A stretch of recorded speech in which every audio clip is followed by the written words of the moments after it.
Hi there, this is me. So ayan guys, isa na namang napakasimpleng sketch po ang ating gagawin sa ngayon. Ito po ay isang hornbill.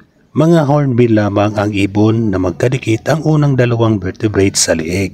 Nagbibigay ito ng mas matatag na posisyon para magdala ng balanse ang malalaking tuka. Kadalasan nasa taas ng punong kahoy ang kalaw, ngunit sa umaga ay bumababa upang tumuka ng mga larba ng insekto, alupihan. Ang kalaw ay isang species na monogamous. Gumagawa ito ng pugad sa mga guwang ng punong kahoy. Mga babaeng kalaw lamang ang lumilimlim ng mga itlog. Kapag nakapangitlog na, ang butas ng pugad ay sinasarahan ng putik maliban sa makitid at vertikal na puwang para sa pagdadala ng pagkain ng lalaking kalaw.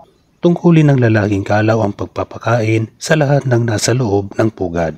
So ayan guys, malapit ko nang matapos itong ating pag-i-sketch. Ako po'y nagpapasalamat sa inyo sa walang sawang panonood nyo sa aking mga simpleng sketches. So ayan guys, tapos na nga po. Maraming salamat. Bye bye.